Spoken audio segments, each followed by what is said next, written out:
Hey, fuckers, we're back. Guys, I'm bringing the party to you. Snakes. Why did it have to be snakes? You big dummy. Oh, great Odin's raven. Say hello to my little friend. I slept in a ditch last night, man. I almost closed my balls off, man. You take drugs, Danny? Every day. Good. So what's the problem? Yeah, David. Giggity, giggity, giggity, giggity. Oh, we know what you fear well without. I'm the doctor.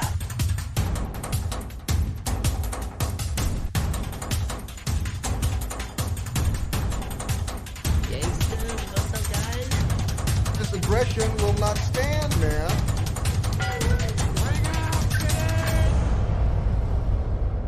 Engage. Quiet, numbskulls. I'm broadcasting. Hey, we're back. So this is part 2 of...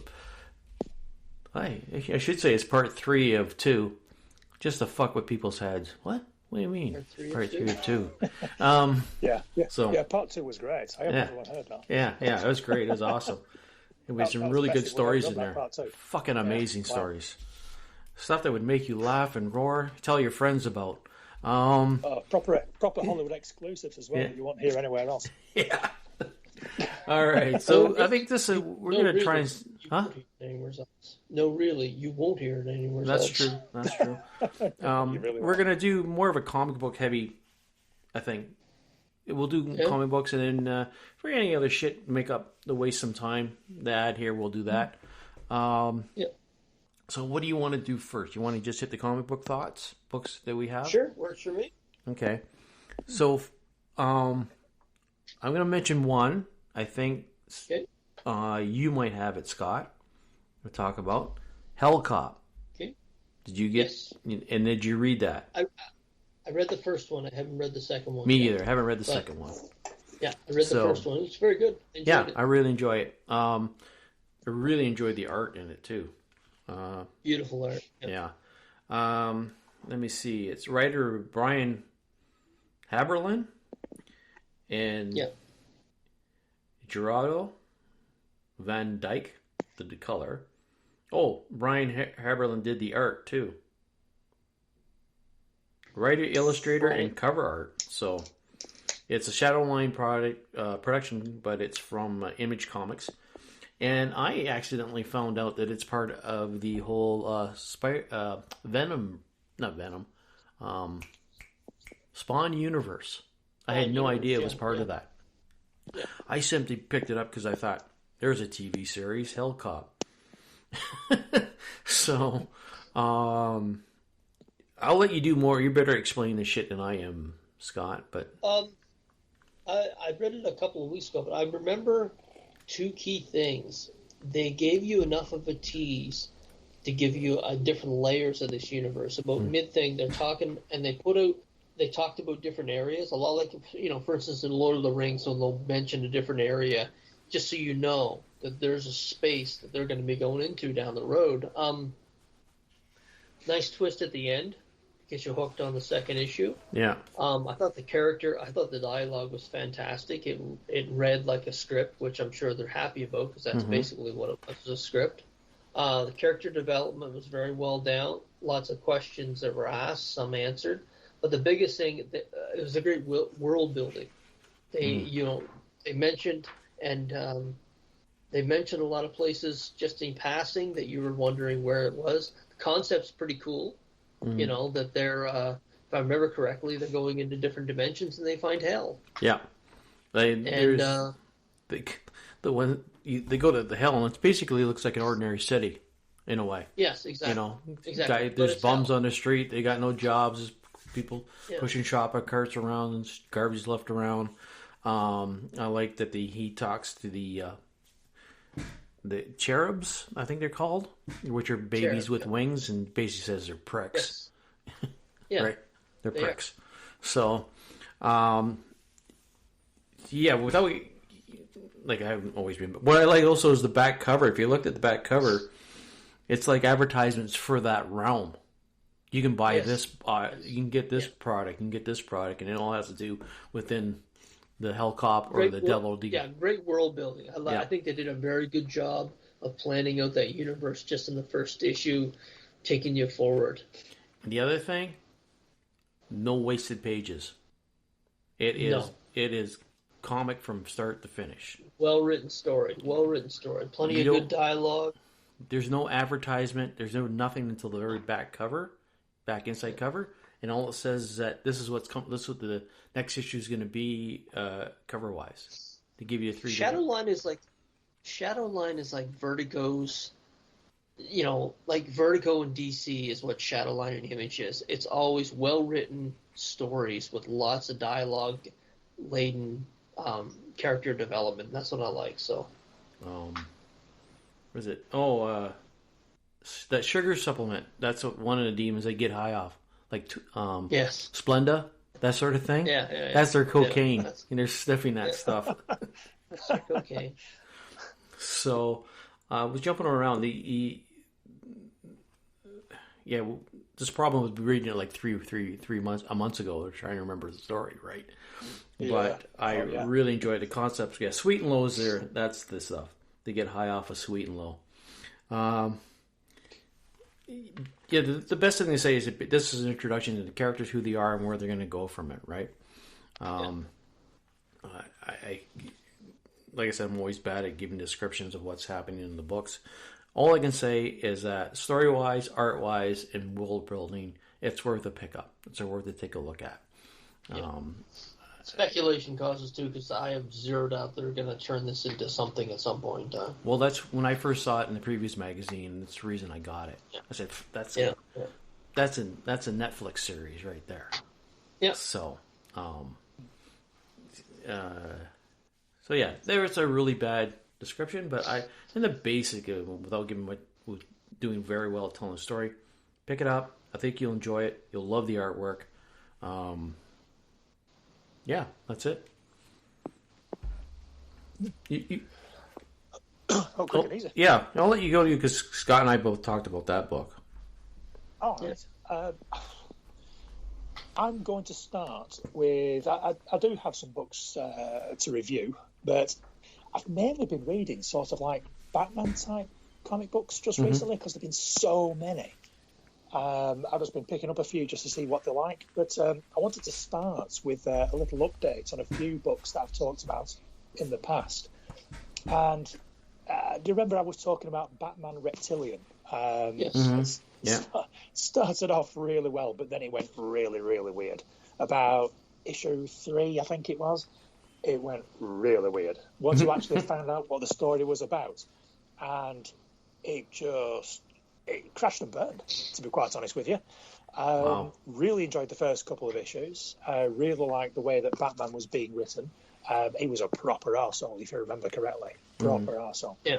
And it just went... I'll spoil it to a degree because it's very difficult not to and talk about the actual plot of the story. So basically, there's something is going around Gotham just ripping criminals to shreds. Just absolutely devastating them. Straight away, you think, it's probably going to be Killer Croc. Yeah. And it turns out it's not Killer Croc, but it turns out that Killer Croc is involved, and it turns out that somehow Killer Croc has had some sort of baby, which has grown up into some sort of massive alien Cthulhu-looking beast, and it's just flying around the city, just literally ripping people to shreds. And I'm at the point where I got to sort of like issue number 4, and I thought, okay, now that we've seen what the bad guy is, let's see what happens next. Got issue number 4, and it was just bonkers weird. It was just Batman fighting this fucking this flying monster type thing. And I thought, oh wow, I did not sign up for this. This is not the direction I expected this story to go. Yeah. And to be honest, I didn't enjoy it at all. I thought it was just crazy. And the final issue came out recently, and I just didn't even bother. I thought, I am not even interested to know how this ends. I don't really. Wow. Yeah. And I think that's probably the worst criticism you could give to a comic book is just dump it. rather than pick up the last issue to find out how it ends. I'm just not interested. I just didn't enjoy the previous issue. Yeah, most people wait after, to get 3 issues in and stop. But yeah. Oh, yeah, I got right the way to the end, penultimate episode, penultimate issue, and I read that, and then the last one came out, and I thought, no, I don't even care. I don't want to read any more of this. I just have no interest in Batman just sort of like sniggering behind Croc's back about the fact that he's given birth to this giant flying monster type thing, and that it's like, nah, you're all right. No. So, yeah, I sort of quickly went off that. Quickly, over the space of a couple of months. But, because I raved about it when the first couple of issues came out. It was really liking the portrayal of Batman, because he wasn't really much of a hero. He was just a complete dick who was really violent. It was almost to the point of being amusing. But, that's it. Quick update about that. Another update, a couple of updates. If you recall, I talked about Strange Adventures with Adam Strange a couple of times over the past year or so. Yeah. That story wrapped up. And again, this is something else.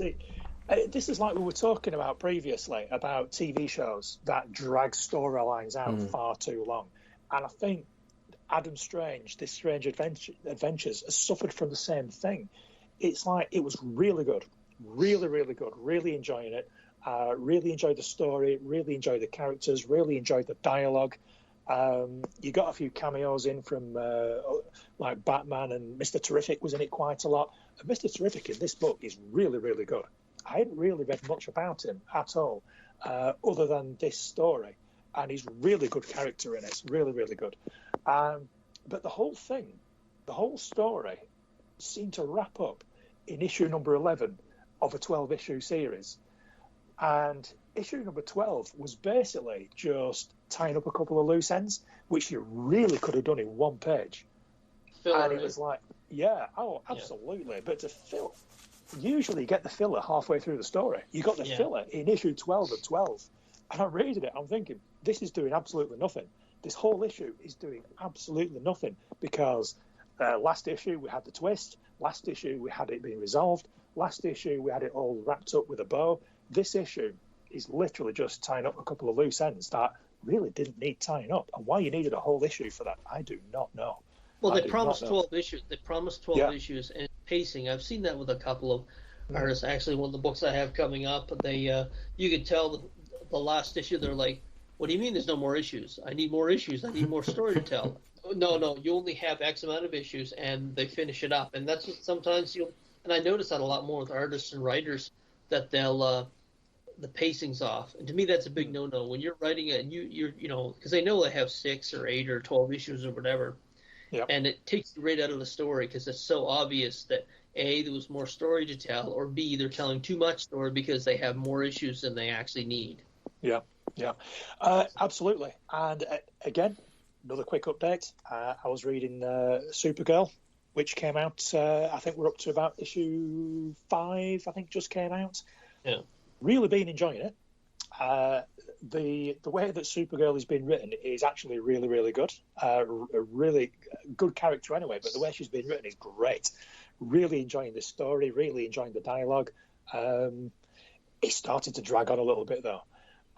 Because basically, Supergirl and this little alien girl that she's become friendly with, searching the universe for a bad guy that killed the little girl's father and has poisoned, I think, Crypto, or they need to find this bad guy to save Crypto. That's Supergirl's motivation, and that's fine, absolutely fine. The issue number 5 just came out, and pretty much literally the whole book, she ends up getting transported to a world with a green sun, with like a kryptonite sun.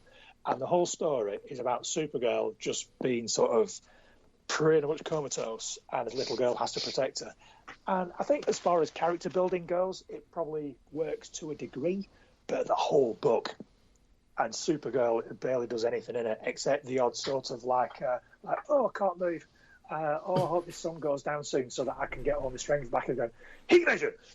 Just like, just takes out some fucking Tyrannosaurus Rex that's about to eat him. And then she's back there, oh, I can't move. And it's like, It's like, wow. Yeah, so again, and funnily enough, Supergirl and Strange Adventures, both written by Tom King, a writer that I have praised very highly in the past. And I've started, now that I've read quite a few of his stories. He did Division, he did a run in Batman when the Booster Gold was in, where Booster Gold ended up changing the timeline, which was really good. And I'm beginning to suspect that Tom King is being given these big stories to fill. He's been commissioned by DC. He's like, right, there you go, bang, 12-issue story, bang, 8-issue story. And I'm not sure Tom King's got a 12-issue or an 8-issue story in him. I think really he just needs to tell the story that he wants to tell in as many issues as it takes to tell it, rather than just padding these things out. And last update I will give you is, funnily enough, another Tom King story. And not so much an issue with the pacing or with the story itself, but if you recall, he started writing a Rorschach book probably about a year ago, because I think it's another 12-issue story. And there's nothing particularly wrong with it, but it is basically a thriller, like a whodunit type thing. And it's just very slow, and it's very, very complicated to follow. And it comes out like every 4 to 6 weeks. And it's really tough to read one issue every 4 to 6 weeks, based on how complicated this storyline can get. And it's not a criticism as such. I would just recommend, if anyone has any interest in it at all, just read it all at once. Either pick up all 12 issues, read them all at once, wait for a collection, buy the trade paperback, something like that. And to be honest, I personally feel that this should be a TV show. It should be a TV show and not a comic. Sometimes you get TV shows made out or from comic books, and it's like, oh, I hope this TV show is going to be good, and it does justice to the source material. This really should have been a TV show. I think it would have been far more interesting to watch and a lot easier to watch it on a weekly basis. I think it would have been far, far better. So, unfortunately, Mr. King, some disappointment this week about the stories that you've been writing. Pacing's a little bit off. Your filler episodes are standing out, and your Rorschach book, which really wasn't about Rorschach at the end of the day, was very, very difficult to read. So, disappointment all around.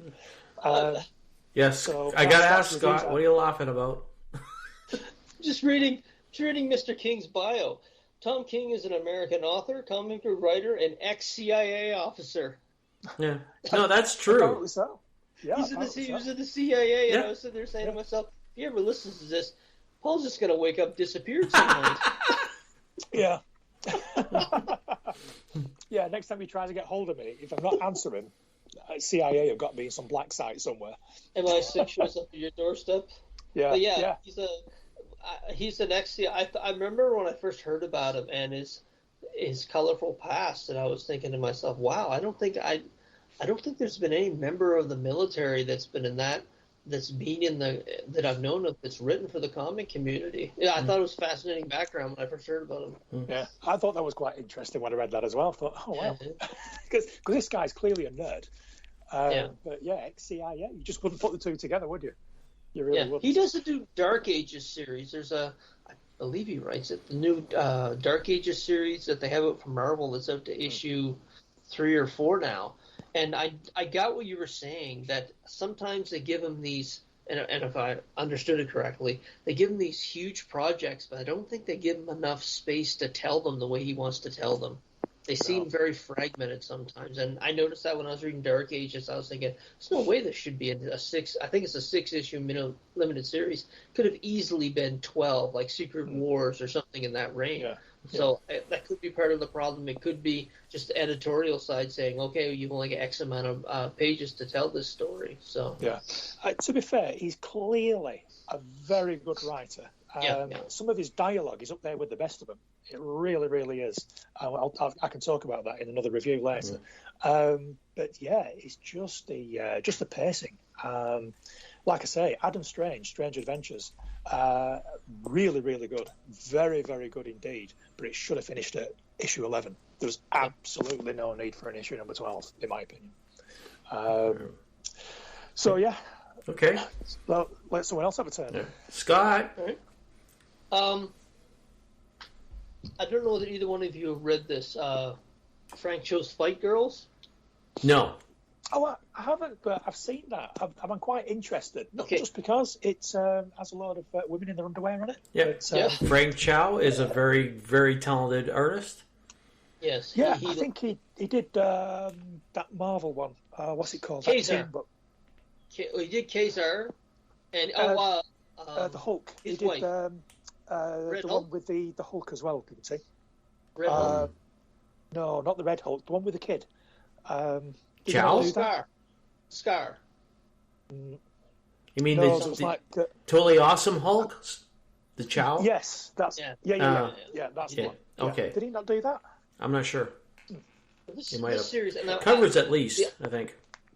Right. The Upshot, folks. I mean, John and I have talked about this. It's AWA imprint, the Upshot. I have not read a series from them yet that hasn't been very well done and could be turned into a movie or TV or Netflix or whatever like that. This one, it's 5 issues, but I think he ran into the same problem you were just discussing earlier with Tom King. Got to the 4th issue and said, I have to wrap this up in 5 issues? And that's what this last issue that I just read felt like. Basically, the overlying, it was very pulpy. You know, the 1940s, the what do they call that? The die kitty die type thing from the 50s. You know the term I'm looking for? Yes. Barbarella and all that? Yeah. Yeah. Titillation? That's the one that popped in my head. There's a term they use for it. I can't remember what it was Yeah, called. the exploitation type thing. Exploitation type thing. Yeah. And that's basically what this is, a 5-issue limited series. Basically, it was a contest for, between 10 women who were, drawn, very athletic. He definitely, Frank Cho definitely knows his audience that he has these and the positions they put them in. But it was actually a very good series. There was a twist. The twist at the end was very good, but again, I think he got to the 4th issue and he's like, "Damn it! I have 5 issues and I have to clean this up." And some of it was hilarious. There's I won't give away too much, but there's a scene of a contest, and the contest winner finds out her prize isn't what you think it would be. It's to carry on the line, and of course she is this fit woman, and the king in this particular case is this large, gelatinous. He's on anti-grav. He's a fat pig.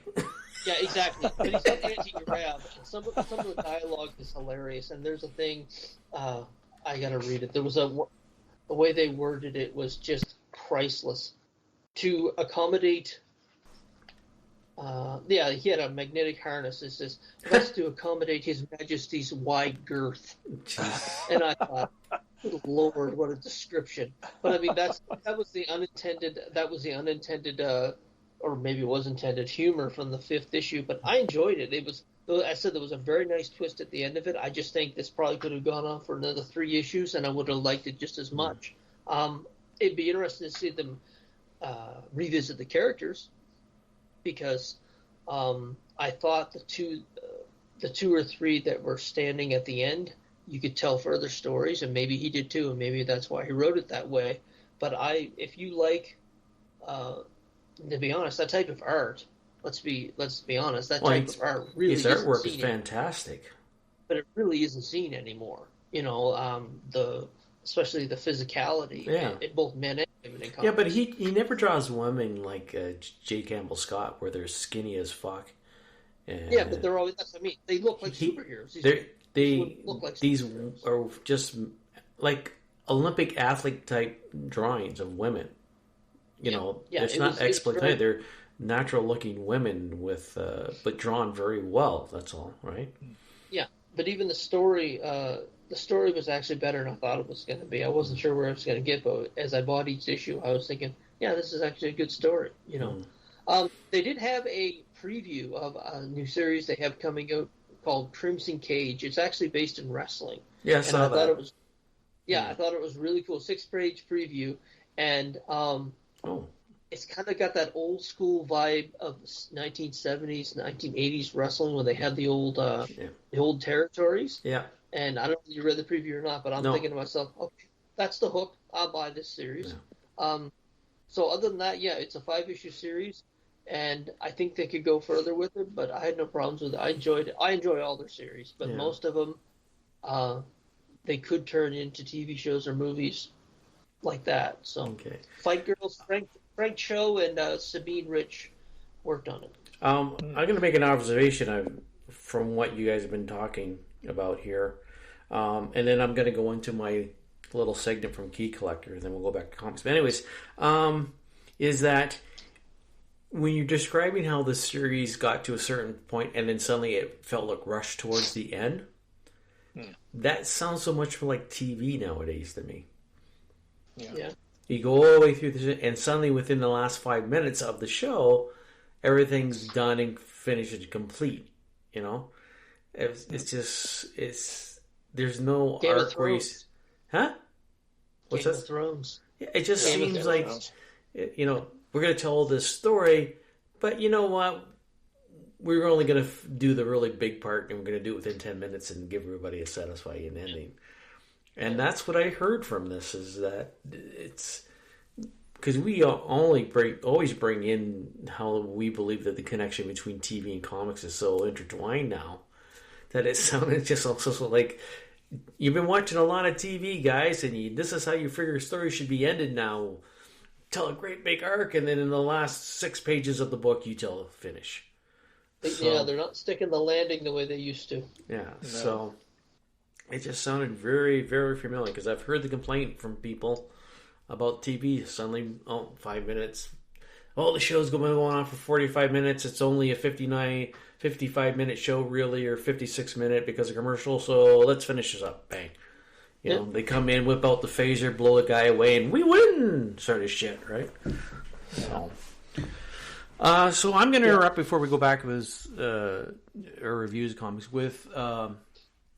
I use this app. It's called Key Collector. I want to think it keeps you up to date with the currents of what's happening with comic books, the prices, what's hot, what's not, what might be coming in. And they have a top trending 20. Now, this is, by the time you guys hear this, it'll be 2 weeks old, but I'm only going to do the top 10, not the whole thing, because it's just getting a rough idea. Sure. For that week, which we're recording this September 4th, so they do it every Tuesday. So this would be from November 30th, I think. December 4th. Yeah. So their top 10 from the trending of that week. The first one is Wonder Woman Historia, Amazon's #1, the 1 in 25 variant. It selling at a high of $50 raw, and that just what's they're telling it's a faux leather bounding gold foil. Nothing really important. It's just what it is. That's what's it's trending right now. Here's one that keeps popping up, but usually it's the first one.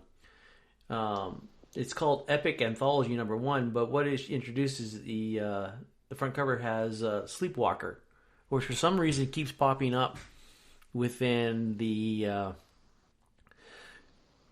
in the higher echelons of book, 120 graded, $100 $120 Sleepwalker. Yeah, the character Sleepwalker. Yeah, but this anthology is like the old DC Presents. I mean, not Dark Horse Presents and stuff.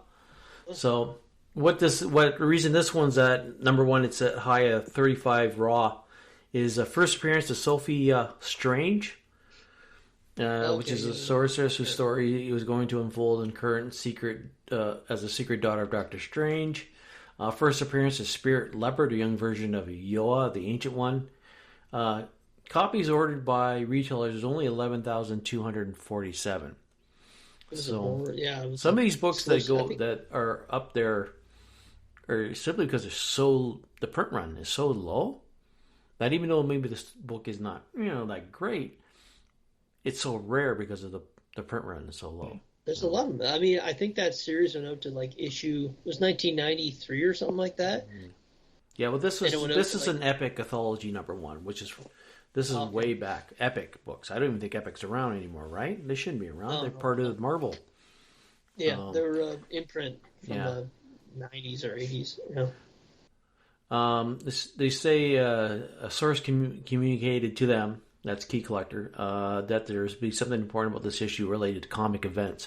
So 800% copies sold versus the week before. So people were running out buying it. Wow. Marvel Team Up number 68, selling for a low of or a high of 18. First Captain appearance Britain? of Was that Captain Britain 68? No, Marvel Team Up 68. Yeah, I know, but it wasn't the Captain. No, that's Spider-Man and Man-Thing. Oh yeah, okay. Right. So I can't pronounce this guy's name. First appearance is Spire, an ancient demon, agent of fear and despair. Sphere. Yeah, Sphere. Copies sold last week went up 2,000 and 2,100% for last week. Wave of Marvel Legends action figures related to Doctor Strange 2 are slated to be revealed in January, which gives... I always love how they release the toys and then it spoils the movie, right? That's right. Yeah, pretty much, yeah. So, how many times has that happened? And they said there's a code name Dreamy, which is where to breed that Spear character. Marvel Star Wars 81, the original run by Marvel. High rate 125 if you got this in good condition and raw. Boba Fett escapes the Sarlacc pit. It's the first original Boba Fett story in the official Star Wars comic. Fett makes his own cameo in Star Wars number 68 and is Finn Shaisa, who is the main Mandalorian in the story. Sales up 157% from the previous week. So, again, another Marvel's Team Up number 95. This one is Spider-Man and Mockingbird. Yeah. High number 75. First appearance Bobby Morris as Mockingbird. It says hidden message, interior panel of a vehicle in the airport parking lot with a vanity plate that reads FUQU. So fuck you something.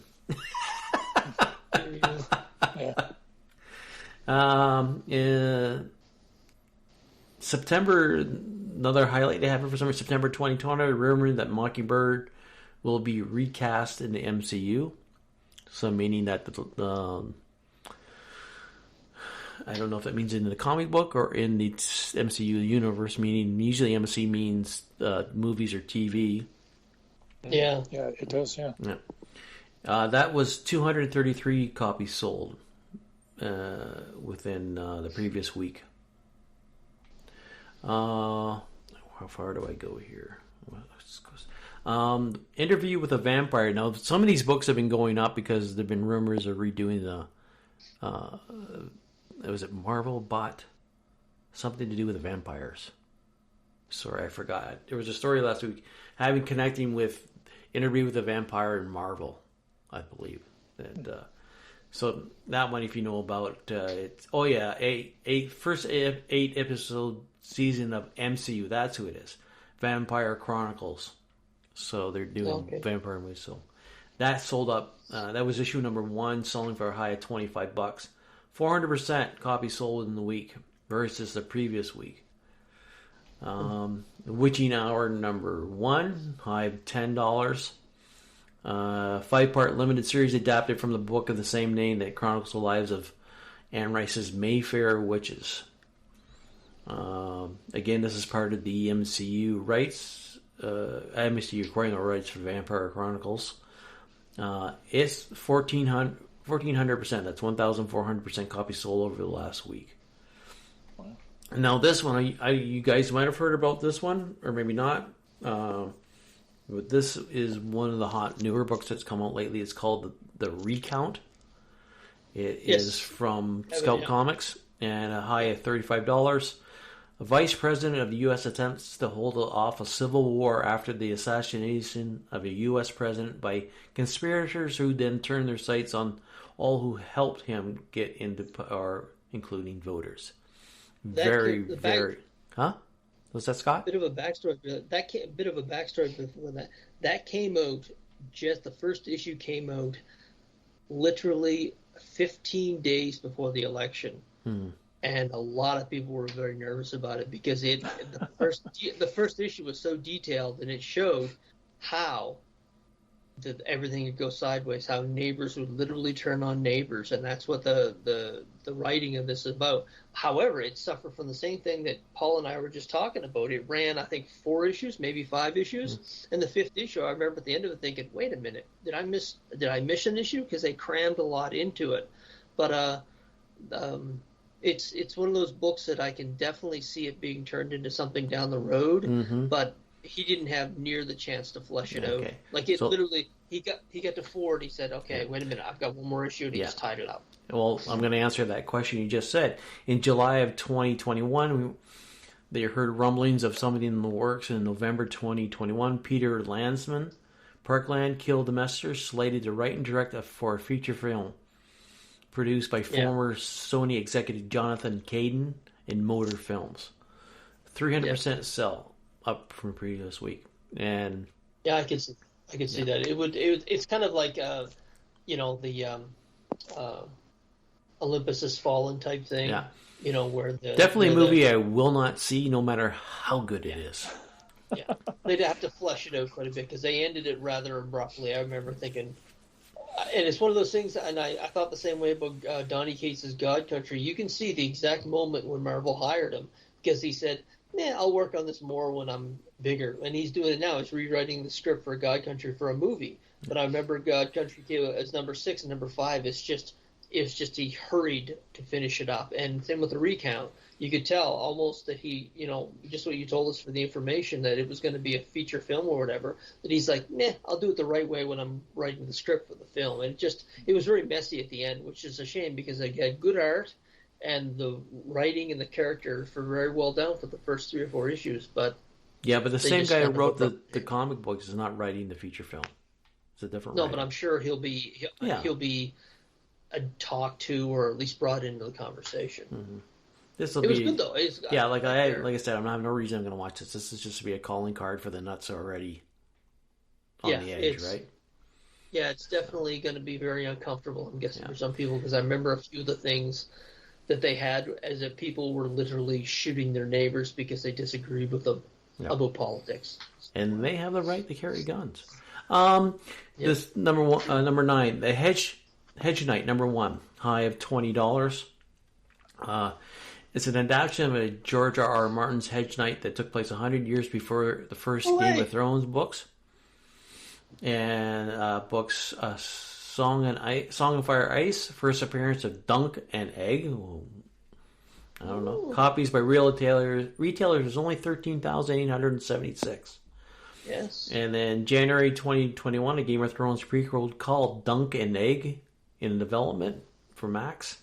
Steve Conrad, Pursuit of Happiness to write and executive. And then finally, of the 10 of the 20, because I'm not going to go on the other ones, West Coast Avengers number 1, high of $10 in Raw. First of team appearance in origin of the West Coast Avengers. Iron Man, Rhodes, Wonder Man, Mockingbird, and Tigra. 300% copies sold this week or that week. Previous week, an Easter egg in Hawkeye referred to the comic character Mora Brandon, the movie star and honorary Avenger who sold the West Coast Avengers to their headquarters. So that was that.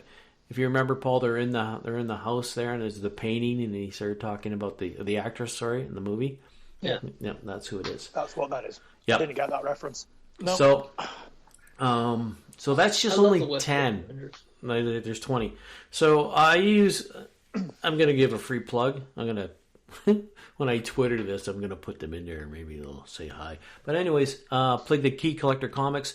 I find it a really useful app. Guy you have to go different categories of different stuff. He'll show you can link you to eBay. Not always works properly, simply because the book that they're linking to isn't even at the present time isn't on eBay. But just to round out, just the titles of the other 10: Justice League Incarnated, number 1 of 25. Daredevil, number 10. That's because of Echo. Hawkeye, number 10. Again, the Clown, which is introduced in one of the episodes that we just watched, Paul. I think episode 3. Yep. Matrix comic book review, number none. So, Contest of Champions, number 1. The Avengers, number 19. One that's the origin of Hawkeye, but the first appearance of the Swordsman, who in the comic books apparently taught Hawkeye how to use the bow. Yes, it did. Right. Yeah. Fantastic Four, number 110. First appearance of Agneth Harkness. Daredevil 51. Daredevil 52. Again, these have to do with Echo. Yeah. And the one I talked about earlier, for some reason, this one is still up there. I don't know why, but I'll quickly mention Sleepwalker, number 1. Marvel Comics, High 25. First appearance of Sleepwalker. Cameo by 8-Ball on TV. A wave of Marvel, and just before there's a character coming out called Sleeper, which is rumored to be Sleepwalker. So that's quickly the other ones. So yeah, go check out. You got a free trial on there for so many days, like everything. Load up, get it. Gives you tons of information. Some information you don't even know about. Like they'll go talk about, let's say, example of Scout Comics. The guy will say you go read some of the information about Scout Comics, and what they have is you say, oh yeah, if you go to their website, if you can buy a variant edition from them, yeah, special offers like that. But they just link you to that stuff. There's tons of information you can go through for a long time, give you an idea of what your value to your book is. You can add your collection to it. So I recommend it. And so what's the app called again? I'm going to look for it now. Key Collectors. Let me look at my phone here. Key Collectors Comics, I think. Yeah, Key Collector. If you go to keycollector.com. Price guide. Yeah. Yeah, Key Collectors Comics. You can find your app. I'm installing it on my phone as we speak, and I've got an Android phone. So anyone listening, it is on Android.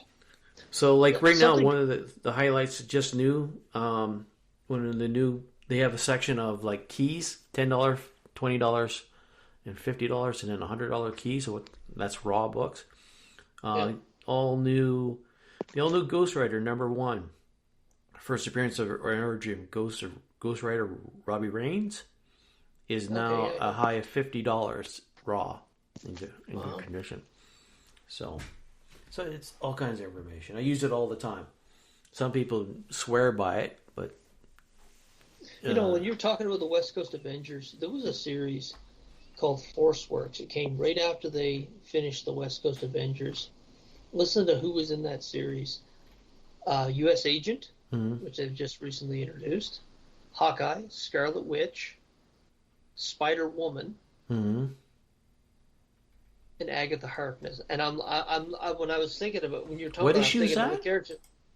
It's a series called Forceworks. It came right out after the West Coast Avengers, and it was only 25 issues, and it was set on the West Coast also, and it was actually a very good. Dan Abbott did the art for it, and I thought it was a fantastic series. It only did 25 issues, and Marvel has made a point of picking these obscure little titles from the past and using for the source material. But when I saw the cast of who was actually in that book, I'm thinking all those characters are being used right now. Anyway, it was just something that stuck in my head when you mentioned it. Did they reboot that a little while ago? They did. It wasn't the same. Like near the quality. No, because when you said Forceworks, I thought, I'm sure I read that, but it certainly wasn't with any of those characters, and it wasn't that long ago. No, it wasn't that long ago at all. But this was basically they after West Coast Avengers 100, I think it made it to. It was a beautiful gatefold color with Mephisto on it. So there's another tie. Confirmed. Something that's been mentioned. Wow. It's amazing. When I was thinking about that series, I'm thinking there's a lot of people that they're talking about that are featured in that title. So after 100, they went to absorb the West Coast Avengers into the East Coast, and there was this great issue at the Avengers Mansion in New York where they're like, no, we're not going to do it. And that was the first dust-up I remember between Iron Man was the head of the West Coast Avengers and Captain America, where Captain's like, you know what, you're going to be the second in command. He's like, no, we're going to have our team. And that's when they spun off into Force Works. Scarlet Witch left, Tony Stark was there, Hawkeye joined up, and there was another couple of characters, new characters. And the more I see where they're going with this universe, there's a lot of characters that were in that series that interesting to me anyway. Yes. Coincidence? Maybe not. No. Well, that's one to look for. Well, they're dirt cheap, and there's a lot of characters they're dealing with right now. Yeah. I mean, that gatefold cover is beautiful, but yeah, that's a good tip, Scott. So my website is so yeah, right now there's not even any graded. No, there's nothing even talked about. It's a great series too. It's like if you're just looking to read, it's I can't remember I want to say Dan Abbott was the can't remember who the writer was. Either Dan Abbott was the writer or the artist. But and I'm sure you have all the books. I do. I do have all of them. You fucker. I bought them back in the day. Yeah, when they're 50 cents, right? Well, actually, the series it went. The last 5 issues are worth money now because they were just before Marvel declared bankruptcy. So no, they're not worth anything, unfortunately. What I'm saying, they're good spec books. From the introduction, what? The last 5 issues are low, very, very low print runs, and they are worth more now. Same with War Machine and a few other ones because it was just before Marvel went into bankruptcy, and the print runs are very, very low. So they're not worth a ton, but they're worth more than like, say, for instance, the first 10 issues. $9. I bet they're more, probably 15, 20. No, anyway. I don't think so, Tim. I'm not arguing that they won't be, but I'm leaning more towards they're not because it's a title that, not a lot of people. Raw market, fair market value, like $633. This is U.S., so maybe you're right because you change over to American, but yeah, $244. Not one of these books are. What numbers are you looking at?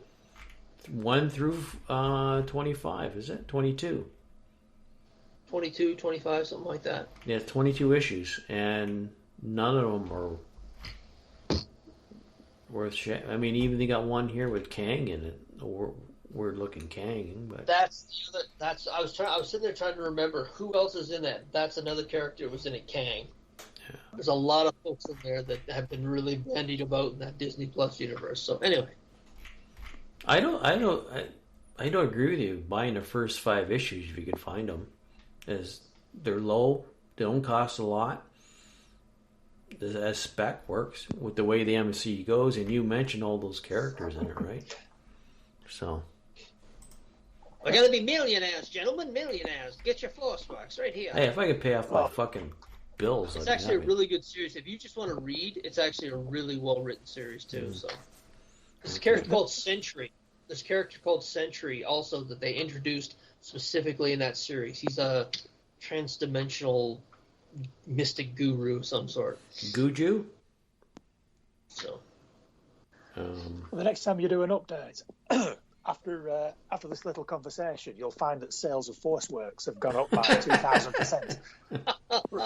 Certainly, we're all going to go out and we're going to buy them all because I mean, it's not inconceivable to think that they might end up in the MCU because pretty much all the characters have already been in the MCU or most of the TV shows. But even they're talking about doing a Spider-Woman, right? Yes, that's what I mean. There was a lot of characters. I'm thinking when I'm looking at when you talked about the West Coast Avengers, I was thinking, wait a minute, 1, 2, 3, 4 plus Mephisto plus Kang. Okay, interesting. So. All right, so I'm just writing it in here. Sorry, folks. So we go back to reviews here. Who's got what and how? Did you guys ever read a book called Knighted? No, I didn't. No, that's Upshaw. I thought that wasn't out yet. Did it just come out? Hold on. Yeah. Yep. So. No, like. came out 2 weeks ago. Yeah, it's just like that in that phone call. Oh, you're at the shop. How you doing, boss? Yeah. I haven't even taken my edible yet today, and I'm fucking brain dead. It's a very good series. Very good series. I usually overlook anything that steals that Dark Knight Returns imagery because it's like, well, if you need that kind of a gimmick, then I don't expect the content to be very good. The cool gimmick is it's homage, Paul. It's a homage. Homage. It's heroes never die, except it's heroes die. Oh, yeah. And all I saw was blue. I didn't see anything. The twist in that is that they basically, without giving too much away, they turn the series on its head right from the beginning. Mm-hmm. And it's a really tongue-in-cheek look at the Dark Knight lore of, this, we've all known, well, some of us know, like, very wealthy people. Most of them are assholes. Mm-hmm. And Bruce Wayne is incredibly wealthy. And although he, in the comics, becomes, this Dark Avenger, most people that are wealthy become Mark Zuckerberg. They're like arseholes. Yeah, Elon Musk.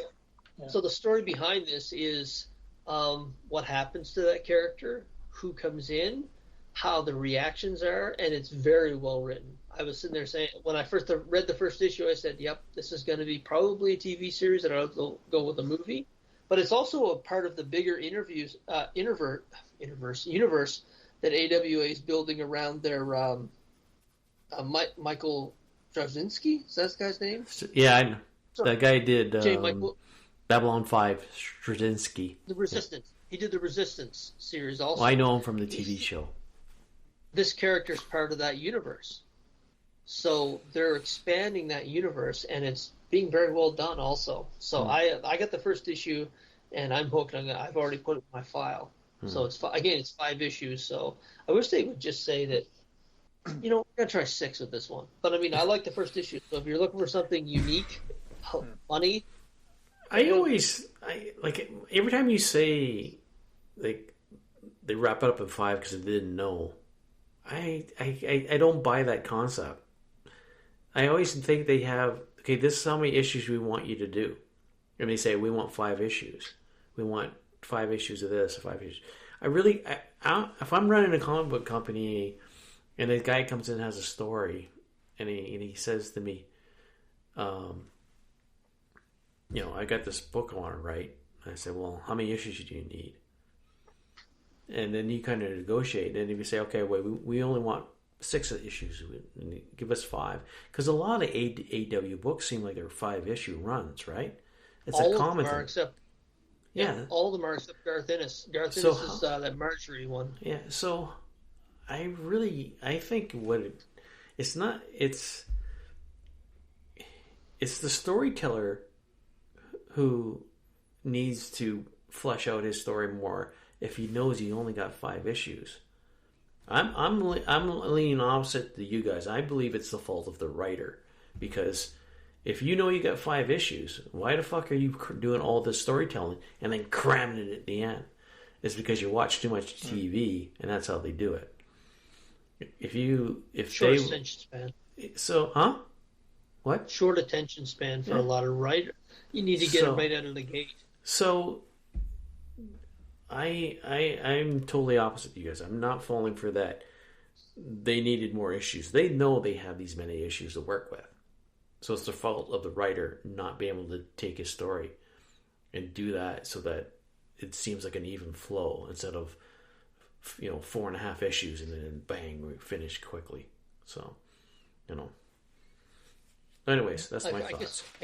I guess I should mention actually that the writer was a gentleman named Greg Hurwitz, and he at the back of all of AWA stuff they have a mini interview with the writer and the artist, and the artist Mark Dextera, which it's amazing. There's some really good artists and writers showing up in this company, but yeah, I'm sold on it. So okay. You got another one there, Paul? Yeah, let's have a look down the list, shall we? Let's try and be a little more positive. Seeing as I've been shitting on a load of books, I do have 1 or 2 more that I was going to shit on, but let's try something a little more positive, shall we? I've got at least 2 that I'm on the same as you. They're not shit on books. They're ones I enjoy. So. I picked up issue number 1 of Robin and Batman. Came out a couple of weeks ago, I think. Not to be confused with Robins, which is a 6-issue miniseries that came out last week, I think, which I would shit on, but I'm talking about a completely different book at the minute. No, Robin and Batman. It's essentially yet another sort of Dick Grayson year 1 type story, very very early on in his career as Robin, and I always find these stories quite interesting because, if you recall, Dick Grayson is actually one of my all-time favourite characters. I think his development over the years and what they've done with that character, and some of it persists through. You know, sometimes they do things.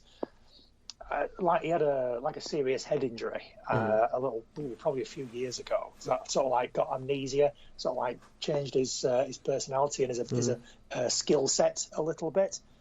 Anyway, that's gone now. He's fine. He's all better. Brilliant. Thanks very much. But generally speaking, Dick Grayson, I think, has been consistent one of the better characters in the DC universe. But this particular book, again, about the very early days of Dick Grayson as Robin. Interestingly called Robin and Batman rather than Batman and Robin or just Robin, and it explores the relationship between the two of them, about the overbearing Batman and about sort of the fledgling Dick Grayson as Robin wanted to get out and actually do something. I actually enjoyed it. I thought it was good. I thought it was really good. Written by Jeff Lemire, so don't need to really say any more about that. Now, I'm going to butcher this name, and I apologise in advance. Art by, you'll know who I mean though, Dustin Nguyen. He'll be no stranger to you. So the pedigree is there. So I need to say no more about that. Suffice it to say, 3-issue miniseries, Robin and Batman, early days of Dick Grayson being Robin, it looks like it's going to be pretty good. I can recommend that one. Okay. What is interesting, though, I find, is that considering it's the early days of Dick Grayson as Robin, he's actually wearing a costume which is more like the Tim Drake costume, you know, with long pants and boots, basically, rather than the shorts and the little pixie boots or whatever it is that they call them. I don't know why they've made that decision. I don't know whether the classic costume is going to come into it at some point. But even so, yeah, decent story. Check it out. All right. Mine that I'm going to talk positive about, I believe it's a one-shot. It's from Eric Powell, Lucky Yates, Mark Cushing, and Gideon Kendall. It's called, I'm going to do like Scott and put it up. Oh, look at the pretty picture. It's backwards. Show it to us. There you go. Yeah, look at it. I whipped it out. Look at those movies. Yeah. Nice. So it's called Lesser of the Lesser Gods.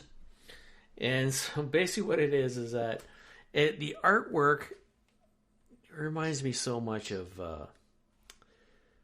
comic books from the 70s. From some reason, the way the style is. Keep on Trucking, that kind of artwork. Mad Magazine from when you're growing up during the 70s and 80s. That kind of work. So basically it starts off with Odin. He's down on Earth. He's riding a bike and he kicks into this bar. And there's this old, Scott's always worried about offending people. I don't give a shit. This old fucking whore at the bar trying to get drinks. And she's just looking to get screwed. And in comes Odin. And he's fucking whacked out on something. But he sees her, picks her up, and takes her into the men's room and drives her dry. And then 9 months later, out comes Lester. He's as you can see from the cover, he's a little overweight with man boobies. He speaks in that Odin, Thor sort of way of talking, Yeah. And he believes he's a hero. And his mom still, like, he's got a picture showing her with her walker, her boobs down to her knees, smoking a cigarette, still the same way. Yeah. And he's off to work at the Hootie Ho Pizza Parlor where the owner is banging his mother. Oh, no. Yeah, I know.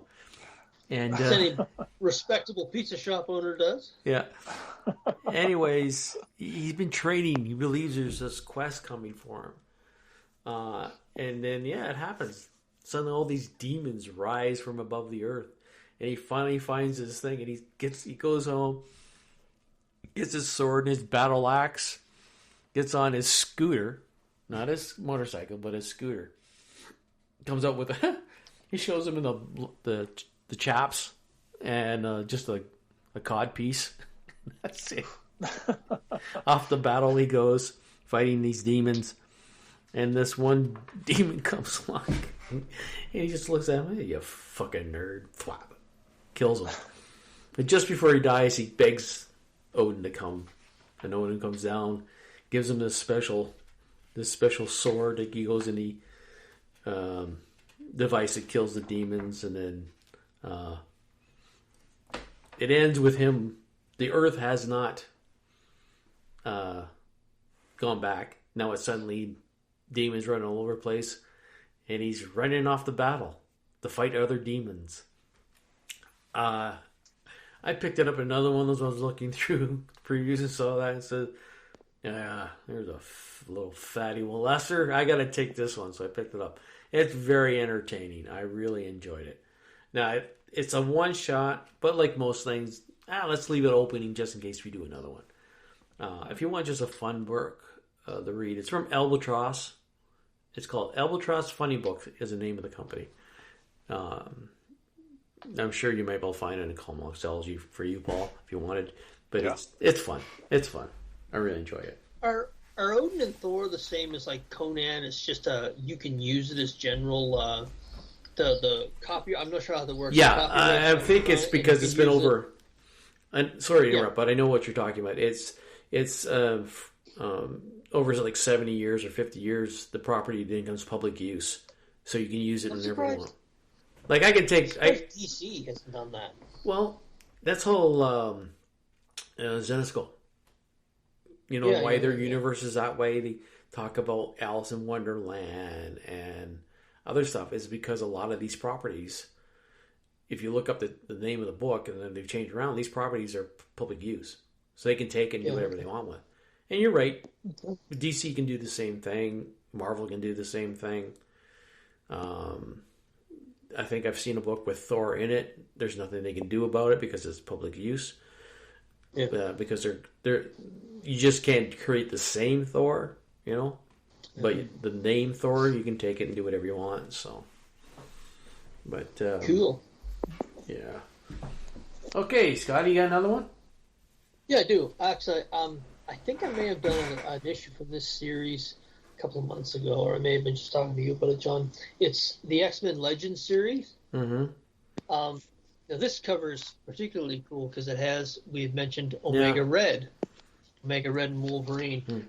I love this series because when I read it, it's like it's 1992 all over again. What they do is they get the original artists and writers who worked on the books originally, and they'll tell stories that kind of fill in the holes of Marvel history. And this three issue run from issues 7 to 9 is written by Larry Hama, who at one point in time was working on Wolverine, I believe. He also did G.I. Joe.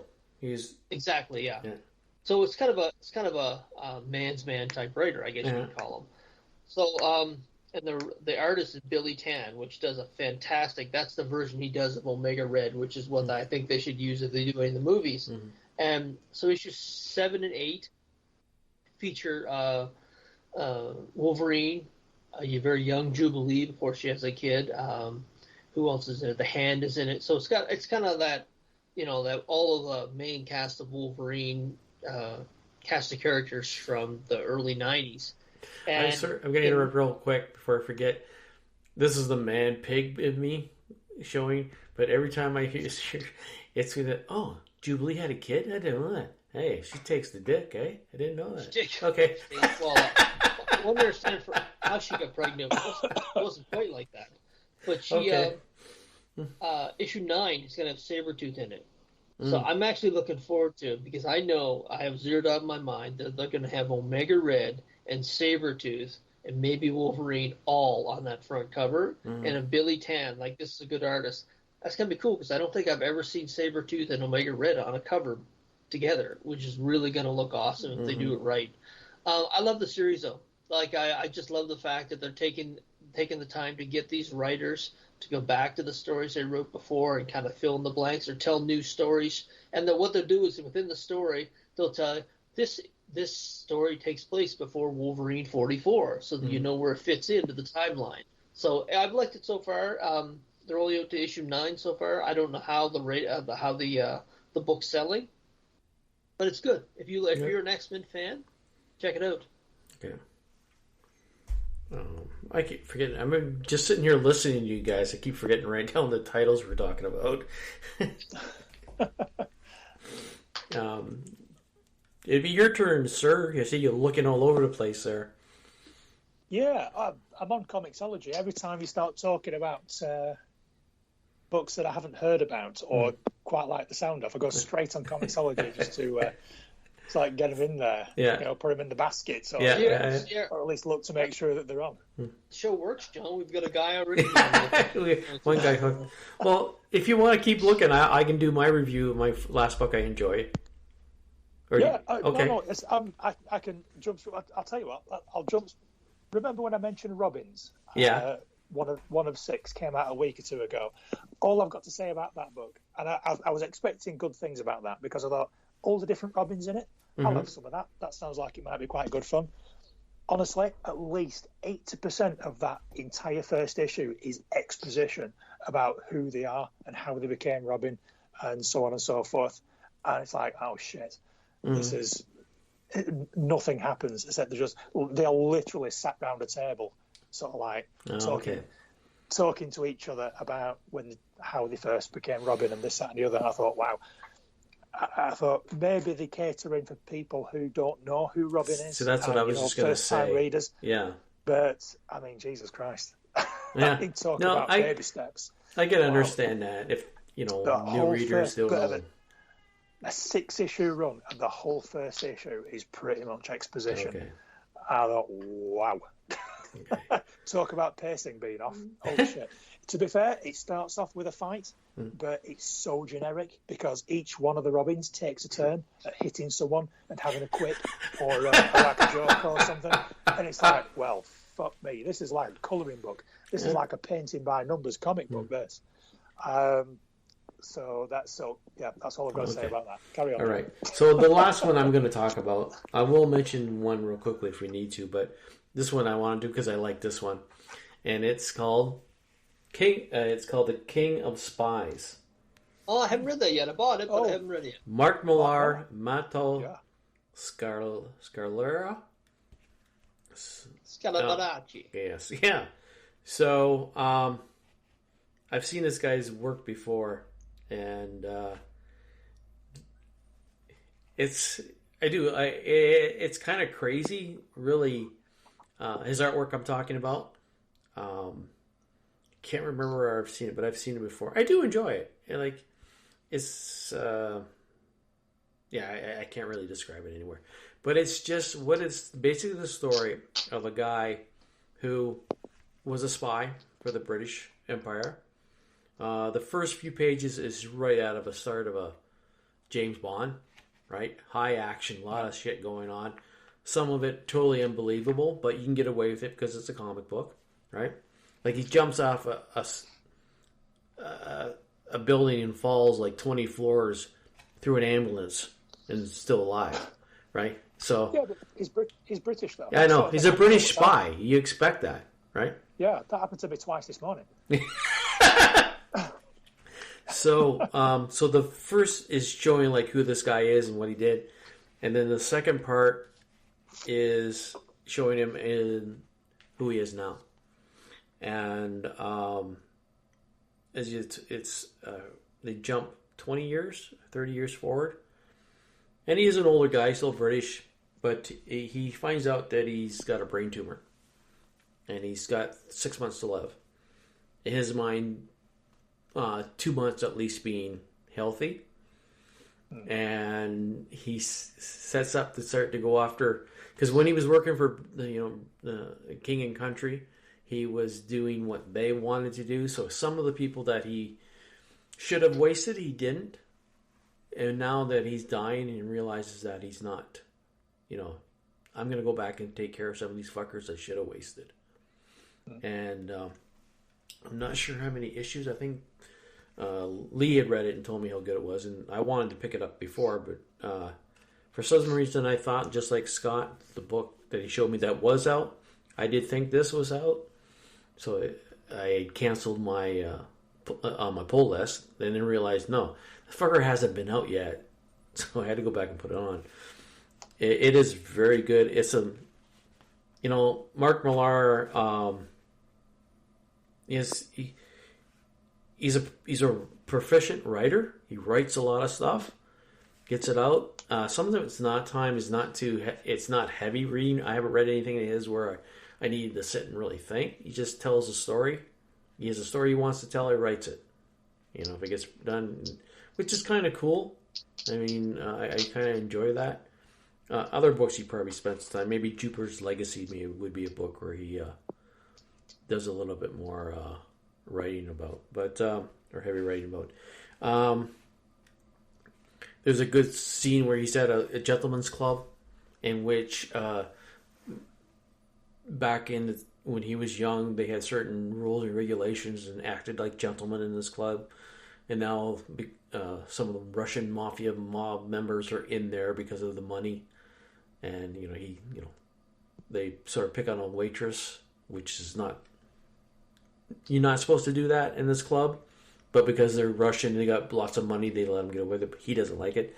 Well, eventually, after he finds out that he is dying, he goes back and finds him there. And sort of teaches him a lesson.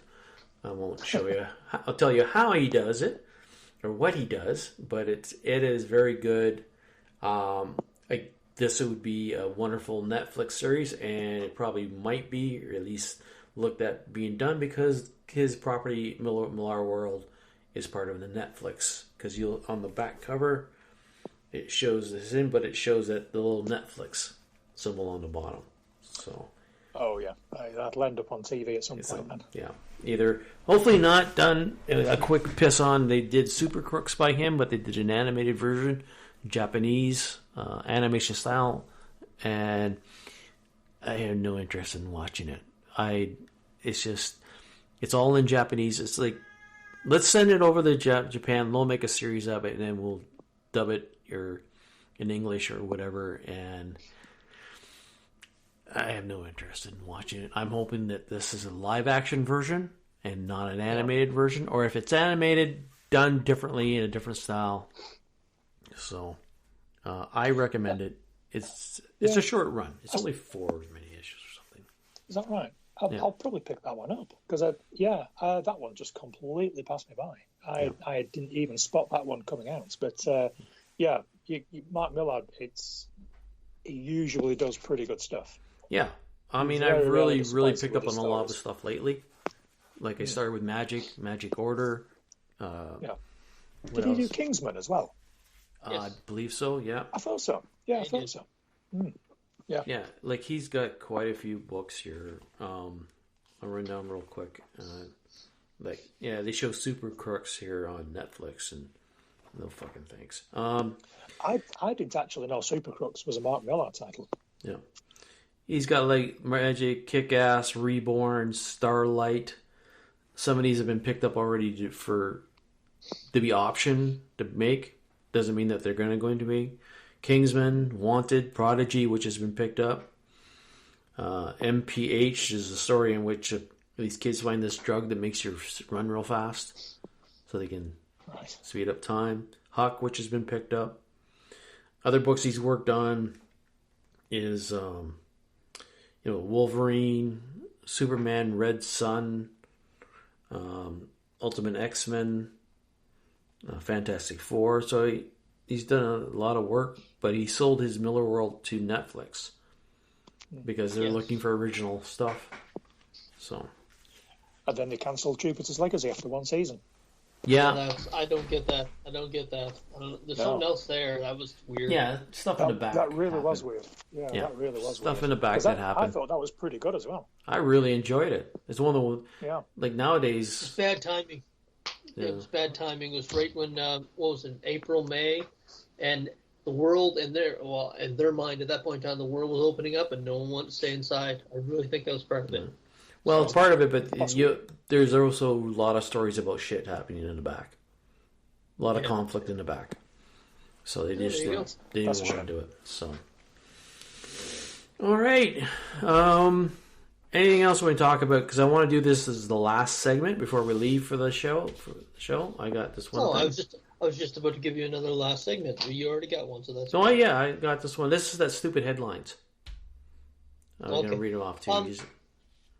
I have one quick review, and maybe I don't think I talked about it yet. Inferno. Have you been reading any? I know you read some of the X titles, Paul. Have you been reading Inferno at all, or? I have not actually. No, I haven't. Okay. No, so I'll be curious to hear about this one. It's been very good. I've been getting, and I mentioned this to John, the Joe Jusku covers from the Marvel Masterpieces cards from the 1990s. Nice.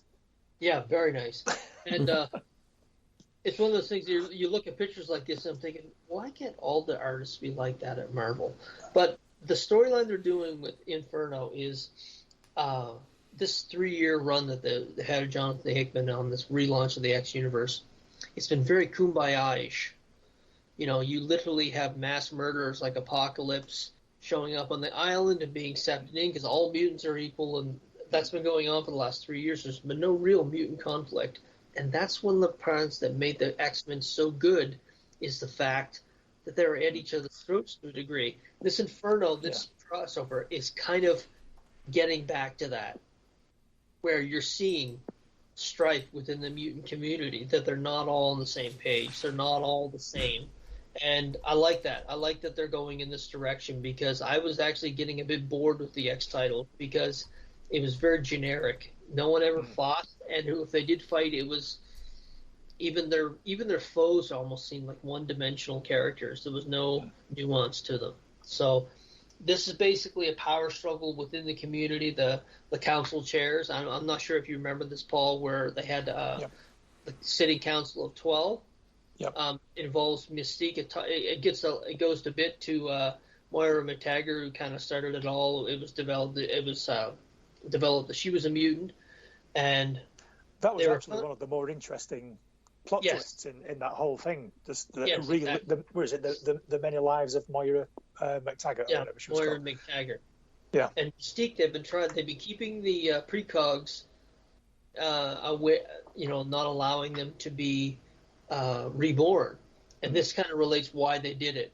And you're not sure who the villains are and who the heroes are. And that, to me, is good writing when, there's a shades of gray. And that was always the best X-Men stories, were the shades of gray type storylines.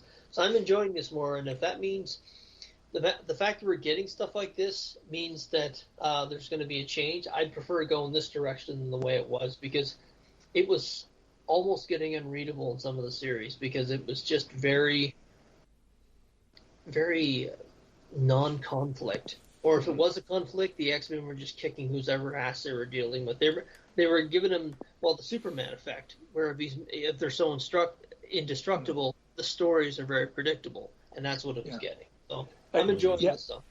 Yeah. So I'm looking at this. Is it a 4-issue miniseries? Inferno, I thought it was 6. I may be wrong, though. Comixology says 4, but what do they know? But yeah, so I'm looking at the right series then. Yeah. Okay. Yes, I shall. Right. Yeah, no, I haven't picked that one up. I like how we get to. Sorry, I was going to say I like how we end up getting you spend money. Every time we do comic reviews, there's a time you go, okay, I looked at, and then you can walk away spending how many pounds on books. Whenever I do comic reviews on here, I never feel bad about it because I just point my finger out. I did it for that guy right there. And it's like, because I know when I'm doing the review, I'm thinking if it's any good, Paul's probably going to have to look at it on Comics. Well, I've already got the King of Spies in there. That one you spoke about, it's got Knighted, was it? Yeah. That sounds right up my alley. Yeah. Inferno, 1 of 4. The culmination of Jonathan Hickman's X-Men begins here. That's got to be worth a read. Yeah, I was sort of getting a bit worn out with the X-Men as they were. We've spoken about it in the past. It's almost like they were the bad guys, really. The way that they were throwing the weight around and the money. And this shows they were the bad guys. This series shows that, you know what? There's shades of gray in some of them. They're the same assholes who went to the island in the first place. So yeah, in that respect, it's quite interesting. But it's taken them a long time to get to this point. For a long time. Yeah, definitely like the sounds of that. Well, this is why I quite like talking to you guys, because I don't spend a lot of money diversifying, just taking a punt on things. Just like, I fancy the look of that, fancy that. I've been buying quite a lot of Batman stuff recently, but as you will have gathered from the reviews that I've had, I've been disappointed in most of it. And I think that tells you most of what you need to know about the state of mainstream comics. They're just very disappointing. Yeah. And the imaginative stuff and the different stuff, and things that people are doing differently, or something that you're actually interested in reading, is happening elsewhere. And I find that every time we do this type of show where we review a lot of comic books, because you're talking about stuff that I'd never even heard of, but it sounds really, really interesting. So you do cost me money, but you might be a better person for it. So I don't complain. Well, one of the things I don't buy a lot of, I buy some Marvel, very few DC. One of the things I always get a kick, because I'm always mostly independent, is that Scott still buys a lot of Marvel. And then he picks up a book. Look at that cover. Isn't that beautiful? Look inside. Look at the shit that's in there. That's fucking shit. So how can you do that?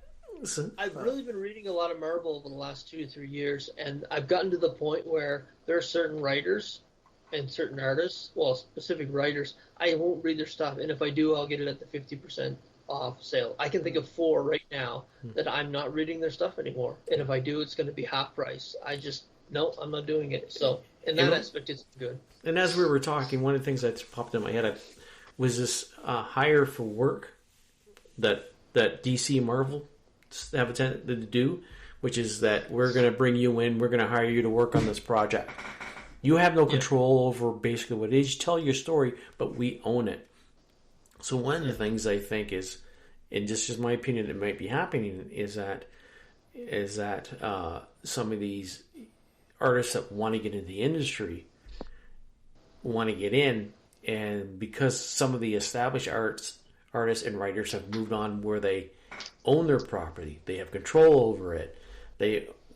So when they decide, like Mark Millar project goes up, it's Mark Millar who is getting the credit and the revenue from that, where they don't.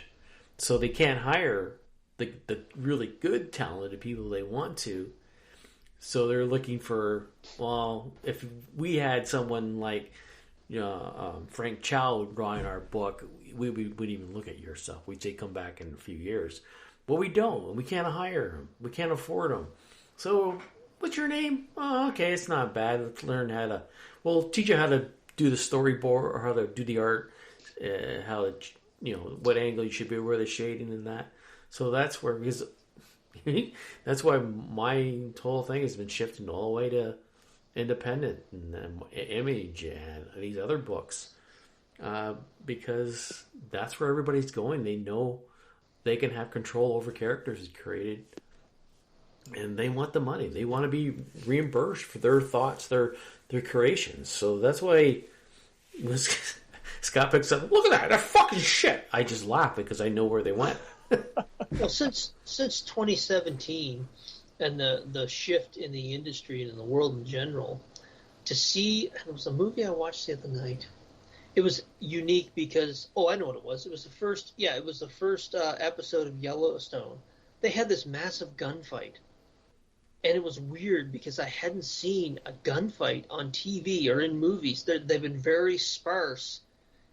And it was weird to see it. There's certain types of shows that just went away, I would say 2017, 2016. And they're starting to come back. Or they're starting to move to independent titles, like you had said. and they seem fresh, but they're not. We just haven't seen the type of writing and scripts for the last 6 to 8 years. So I kind of, what you're talking about, John, with that, I think who they're getting for Marvel now, I don't think 10 years ago Marvel would even look sideways at them. Mm-hmm. Certainly not their art. Some of them, like, no way. I can think of the New Mutants. That's one that stands out. I can't buy the title. I canceled it. I can't look at that shitty art month after month. I think that's the one you're probably talking about. Mm-hmm. And I'm thinking there's no way that artist would have been given the time of day by DC or Marvel, even 10 years ago. No, I've heard you say that about other books. Other than you've said it with quite a few books lately. There's also, and it's true. It's just where we're at. There's a diversity hire, and I made a joke about it too. Sheldon, is that the gentleman's name at the shop? The gentleman we talk to each week. Devin. Yeah. I don't know what I call him, Sheldon. Devin, I said there are certain books right now that when I see the art, I can tell you how many shades of color their hair is. just from the art. Yeah. It's just there's a correlation there. Yeah. And I know they're getting opportunities, but I think they're also losing opportunities because, and I mentioned this before, Leah Williams, she did Trial of Magneto. It should have been huge. It should have been blockbuster. All of Magneto's storylines over the years have been, and it was just shit. It was just a terribly written story. It wasn't written like an X-Men story. It was a Scooby-Doo story. And I said to myself, I'm never reading that woman's writing again. I just forget it. I'm done. So. Yeah. All right. So let's finish off with this, and then we will say goodbye. And so I'm trying to find these headlines. I have the Google app, and I have a news feed, and it comes up the headlines just to get you to click on it, right? So these are just 3 to last. I actually found one today that was kind of interesting. I find these interesting. I don't know if you will. So the first one is, this is from the New York Post, but it's from Britain, where this is from. Politician blames female Doctor Who for turning boys into criminals. Yeah, I've seen this. You've seen that one? Yeah. I did a Twitter, but that's correct, and the masses came for me. It was beautiful. Did they? Yeah. It's how many times over the last years of us growing up have we seen that same sort of headline about something else, about another thing that's happening, right? Yeah. So I thought, that's a clickbait, stupid thing, politician, It is. If you look at the speech that he's giving, or if you hear the speech that he's giving, it is slightly out of context, but generally speaking, it does intend that sort of. Yeah. It is that sort of thing that he's saying. It's that sort of dog shit bollocks that he's actually saying. But that quote is a little out of context. Is it? But it's a little, slightly. He doesn't. Actually, the two don't directly correlate. It's sort of inferred. So they took part of his quote and mixed them together to make this line. Is that what you're saying? Pretty much. Oh, it's really? They sort of paraphrase it. It doesn't specifically say that. What he's saying is that because it's a female Doctor Who, and because there's a certain section of society aren't looking at this female Doctor Who and being engaged by it because it's not a role model for young boys or young male teenagers and that sort of thing, they are losing interest in that and finding their role models elsewhere. And the role models that they're finding elsewhere might have sort of grey moral compasses or something, and it might lead to them becoming involved in criminal activity. So indirectly, he's saying that. But there's a point there. There's a point there. No, there's a point there. But what I like is that this is a clickbait thing, right? Yeah, right. 100%. They curate this. I read it. Yeah, they curate this title. They get you to click on it, but then when you read it, and as Paul said, they took everything that he said, mushed together in this line to get you to pop in. He was still talking shit, and he is still a dickhead. But the actual the quote is incorrect. That's taken out of context. Although the gist of the quote remains that is essentially what he was saying, but it didn't directly correlate female Doctor Who with rising crime. It was more. No, I just like that type of show. No, it's a Jerry Springer response they wanted. Yeah. And that's what I like is that you're a piece of shit because you created this headline that though is not actually said. If I understand what you're saying, Paul, the actual words weren't actually said in that context. You taken this whole big paragraph or whatever he said about. Turn it down into this one sentence so that you can get people to click on it. So you're fucking liars because you made up a story. Really, you made it sound worse than what it was. They want people coming in angry. Yeah. Oh yeah. Absolutely. They want people coming into that comment section angry because if you're angry, you're gonna shit talk, and someone else is gonna shit talk, and each time someone shit talks, there's ad revenue attached to that. It's that simple. Well, we're talking about that headline and that news article on a show that reaches millions and millions of people. Millions and millions of people. Yes. Millions, literally millions of people. Plus one. Ford's our advertiser. You can't get any better than that. Yeah. And we wouldn't if they'd worded that headline any differently, then we wouldn't be interested. Yeah. But they made it look like he said that the female Doctor Who is causing a rising crime. Yeah. And that's why I said stupid headline. This one is from CTV News. That's Canadian. Walmart pulls child's toy that swears and sings in Polish about doing cocaine. So, did you hear that, Scott? No, I missed it. Okay. Heard someone say. So this is from CTV News. Walmart pulls children's toy that swears and sings in Polish about doing cocaine. So beautiful. Yeah, I know. I want one of those. Wouldn't want that. I want that. What child wouldn't want that? That would Is be that actually true as well? I'd put that in as the title of the show, or put it up at the start of the show. If we're doing a live show, put that up first, and then a countdown till we start singing. Wow.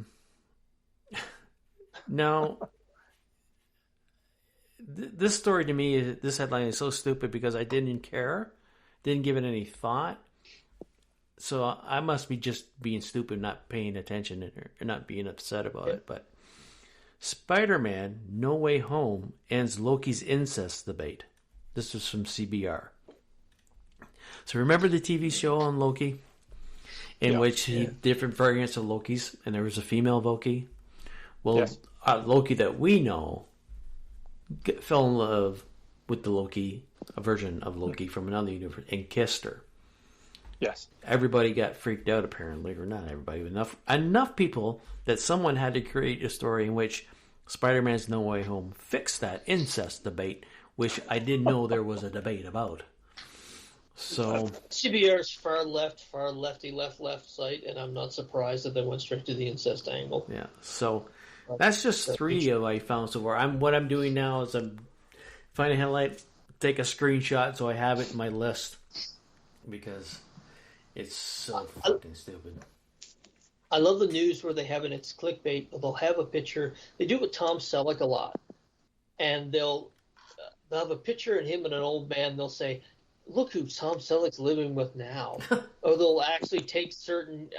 It's hilarious. They'll do it on Yahoo's website. It's just our advertising, but it's some of the weirdest shit you've ever seen.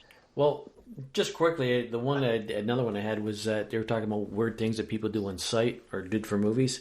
Apparently, I'm sure you've heard of this. Robert Patterson would jerk off to completion on set for some movie role he was doing. That doesn't sound like it's true. I don't think that happened. I know, but it's one of the headlines, man. It's one of the. That's the type of thing you'd get arrested for. Who's going to let him do that? That's ridiculous. Well, if Alan's any indication, a bunch of 40-year-old moms would let him do it right there in the studio audience. This is from BuzzFeed. It's from BuzzFeed. This is the clickbait headline. Robert Patterson masturbated to completion on set, and 16 more wild stories or whatever. So, I think, to be fair though, I mean he's the new Batman, isn't he? Yeah. And if I got to wear a Batman suit on a movie set, then I'd probably just walk around masturbating as well. To be quite honest. Just You'd be constantly. up on top of the roof, like what's his name from The Boys, just up there, just yes, in the world. Homelander. Look at this suit. Right. This is the best suit. And okay, well, we'll do one quick one. To the cod piece. Yeah, one more quick piece, and we'll end it.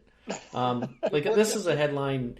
To me, I don't understand why. Why do we care? But they've got to do something. Supernatural. 10 things about Dean Winchester that have aged poorly. Why the fuck do I care if they age? Yes, stuff from long a time. Does it translate to now?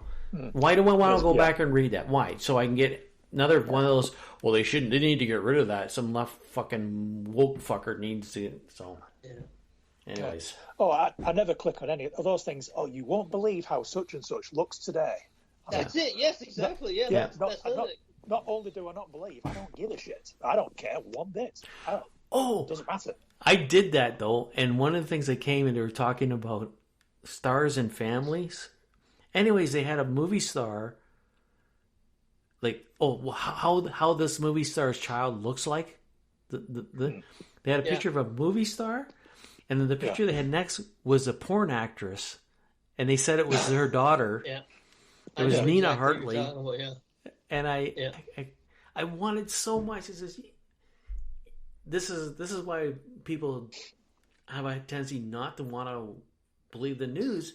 Is because you fuckers have no idea what's going on, and you put a porn actress's name up here that had nothing to do with it.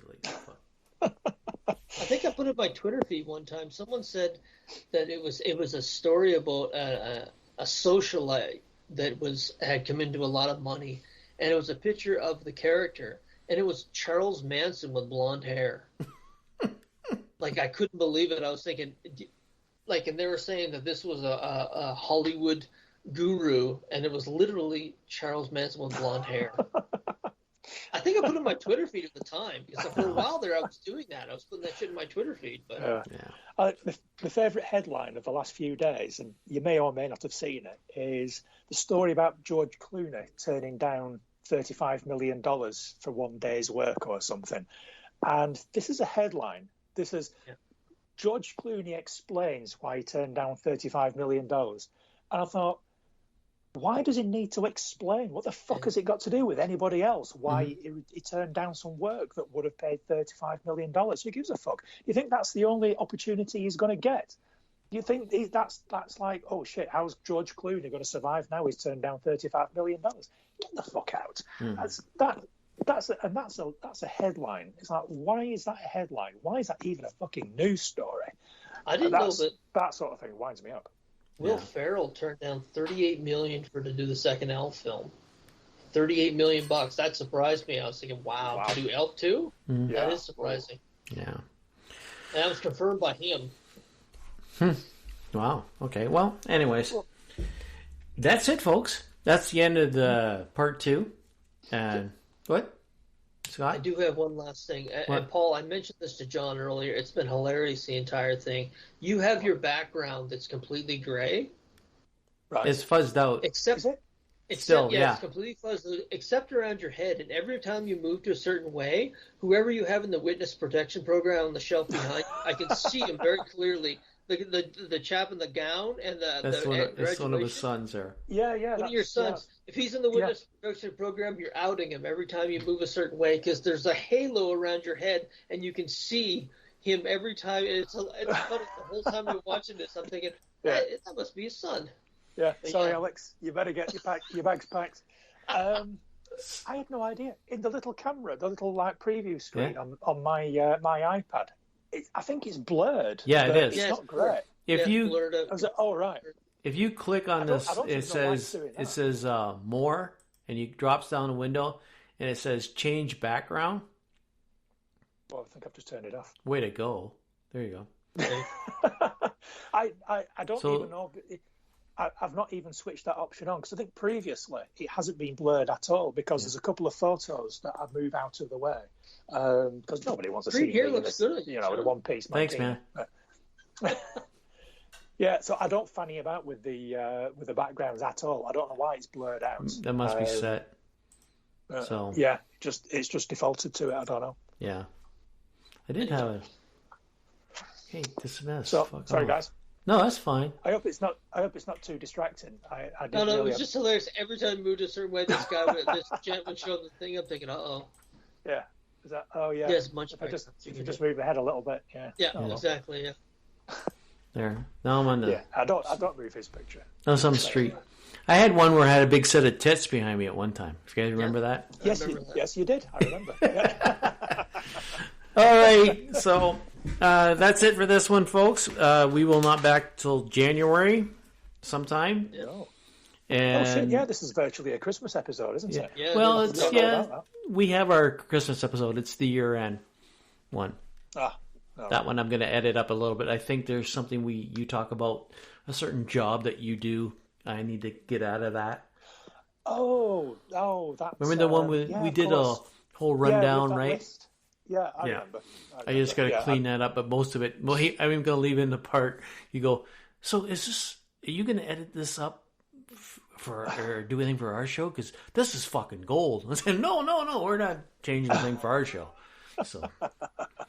But anyways, before I go, I have created a different Twitter for the show. If you want to follow, go right ahead. I will not follow you back. I do not want to be on Twitter. I'm simply going to link this for shows that come out. The blog, I'll link to that, but I do not want to interact with anyone. Off Twitter, and I've been enjoying it so fucking much. I'm not on it. So it is at, and all this is capitals, TPCAFE _EH. So that's TPCCafe _EH. That's, that we're from Canada, eh? So if you want to follow, go right ahead. Again, I will not follow you back. So if you're expecting me to follow you back, you're shit out of fucking luck. And that's it. We will, like I said, back in January when we figure out the good time and when it works for all three of us. Scott and I may do some. I think we're just going to do them from home, quick 1 hour episodes or something. Yeah. Because we may just want to talk about some shit. And so that's it. You two, you want to do anything? Give out your name or anything like that? Yeah. Not that it's brought me a whole lot of traffic, but I'm on Twitter, accidentman_UK.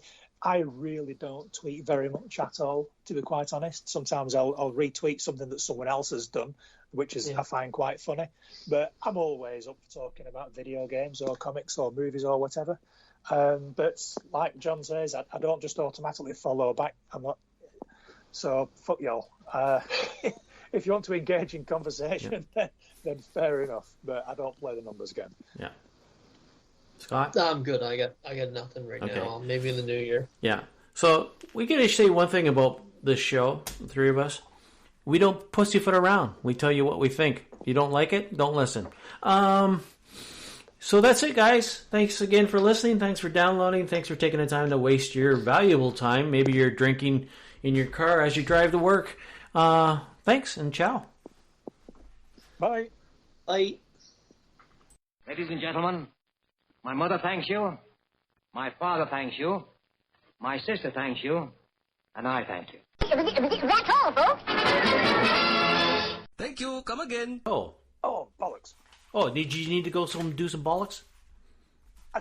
And right now, live, Paul is going to take a pee in a bottle. Oh, you can take a pee in a bottle? Go right ahead, Paul. Yeah, I was listening. I was just going to try and get in and say, I was going to go for a piss before we start the next one. You went straight in with. Oh no, and we're back. And that's the thing. I'm getting good at editing, so it's okay, man. I can cut this out, or I can put it at the end of this episode. I gotta go pee. I know. I was at the gym earlier today, and I always drink loads of water when I've been at the gym. Water just goes right through me. That's why I've had to switch to Pepsi. Pepsi's fine; I can carry that around all day. But water just gets flushed straight through. So I do apologise. Straight tap. Okay. All right. I'll be right back. Oh fuck. Yeah. So they were. So we still If I look into a shit, I'll send you a message on WhatsApp. good stuff.